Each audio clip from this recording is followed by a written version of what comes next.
சிவாய நம. சிவவணக்கம்.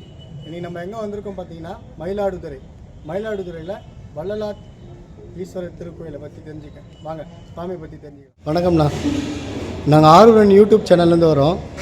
சுவாமி கோயிலை பற்றி தெரிஞ்சுக்கலான்னு வந்திருக்கோம். சுவாமியோட வரலாறு, சுவாமியோட சிறப்பு அம்சங்கள் கொஞ்சம் தெரிஞ்சுக்கலாண்ணா, சொல்லுங்கண்ணா. அகணித குணகணம் அப்ரமேயமாக்கியம் சகல ஜெகஸ்திதி சம்யமானி சதமகம் தட்சிணாமூர்த்தி மீது. அன்பர்களே, இது வள்ளல் வதானேஸ்வரர் மேதா தட்சிணாமூர்த்தி ஆலயம் என்று வழங்கப்படுகிறது. திருக்கைலை பரம்பரை தருமை ஆதீனத்திற்கு சொந்தமான கோவில். இத்திருத்தலத்தில் மாயூரத்தில் அமைந்துள்ளது. இத்திருத்தலமானது ஐப்பசி மாதம் அன்பர்கள் திருக்கைல பரம்பரை தருமபுர ஆதீனத்திற்கு சொந்தமான ஸ்ரீ வள்ளல் வதானேஸ்வர் ஆலயத்தின் சிறப்புகள். இவ்வாலயத்தில் ஸ்ரீ மேதா தட்சிணாமூர்த்தி எழுந்தருளி நந்தியம்பெருமானுக்கு உபதேசம் வழங்குகிறார். அதனால் இத்திருத்தலமானது குரு அனுகிரக தலம் என்று பெயர் பெற்றுள்ளது. ரிஷபதேவருக்கு அகந்தை வருகிறது. தாம் தான் சிவபக்தன், தாம் தான் சிவனை சுமக்கிறோம் என்று ஒரு அகந்தை வருகிறது. அதை அறிந்த பகவானானவர் அவருக்கு பாடம் புகட்டவே தனது ஜடாமுடியில் இருந்து ஒரு முடியை எடுத்து ரிஷபதேவரின் தலையில் விடுகிறார். அந்த பாரத்தை அவரால் தாங்க முடியாமல் தன் அகம்பாகத்தை உணர்கிறார் ரிஷபதேவர். தன் அகம்பாகத்தை உணர்ந்த உடனே சிவபெருமானிடம் சென்று எனக்கு அகம்பாகத்தை நீக்கி ஞானம் புகட்ட வேணும் என்று வேண்டுகிறார். அதை அறிந்த சிவபெருமானானவர் மேதா தட்சிணாமூர்த்தியாக அவதாரம் எடுத்து ரிஷபதேவருக்கு ஞானோபதேசம் செய்கிறார். அவ்வாறாக இந்த ஞானோபதேசம் செய்விக்கப்பட்டு வதானேஸ்வரரால் மேதா தட்சிணாமூர்த்தியாக காட்சியளிக்கிறார்.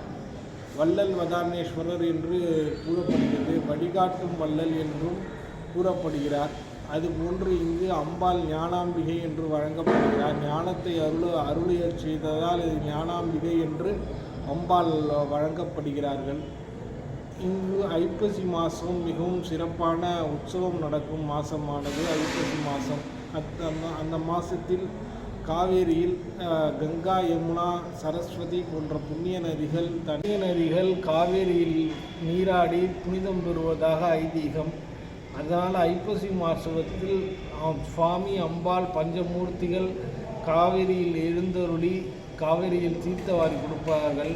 அது மிக உன்னதமாக கொண்டாடப்படுகிறது.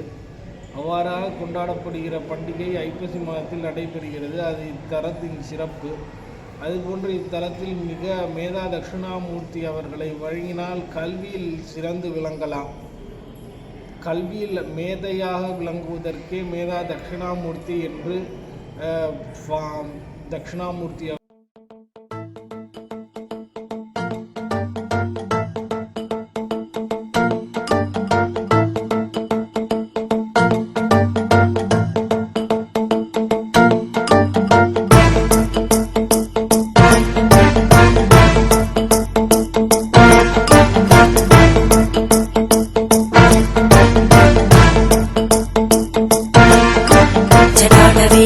जलप्रवाह भावितस्तरे घरेवलम्ब्यलम्बिताम्बुजङ्घटमट्टमट्टमट्टमन्निनादमट्टमर्वयं चकार चण्डताण्डवं तनोतु न शिव शिवं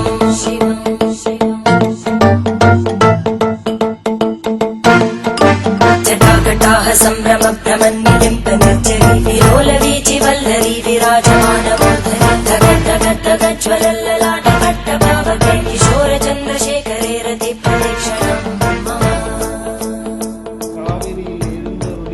காவிரியில் தீர்த்தவாரி கொடுப்பார்கள். அது மிக உன்னதமாக கொண்டாடப்படுகிறது. அவ்வாறாக கொண்டாடப்படுகிற பண்டிகை ஐப்பசி மாதத்தில் நடைபெறுகிறது. அது இத்தலத்தின் சிறப்பு. அதுபோன்று இத்தலத்தில் மிக மேதா தட்சிணாமூர்த்தி அவர்களை வழங்கினால் கல்வியில் சிறந்து விளங்கலாம். கல்வியில் மேதையாக விளங்குவதற்கே மேதா தட்சிணாமூர்த்தி என்று தட்சிணாமூர்த்தி அவர்களுக்கு பெயர் சூட்டப்பட்டுள்ளது. அதுபோன்று அவர் ஞானத்தை அருளுகிறார். ரிஷபருக்கு ஞானத்தை அருளியார் போல மக்களுக்கும் ஞானத்தை உபதேசித்து மக்களையும் காக்கிறார் மேதா தட்சிணாமூர்த்தி. அவ்வாறாக இத்திருத்தலமானது அமையப்பட்டுள்ளது. பக்தர்கள் அனைவரும் இத்திருத்தலத்திற்கு வந்து பகவான் ஸ்ரீ வள்ளல் வதானேஸ்வரின் திருவருளையும் ஸ்ரீ ஞானாம்பிகை திருவருளையும் ஸ்ரீ மேதா தட்சிணாமூர்த்தி திருவருளையும் பெற்றுயுமாறு கேட்டுக்கொள்கிறோம்.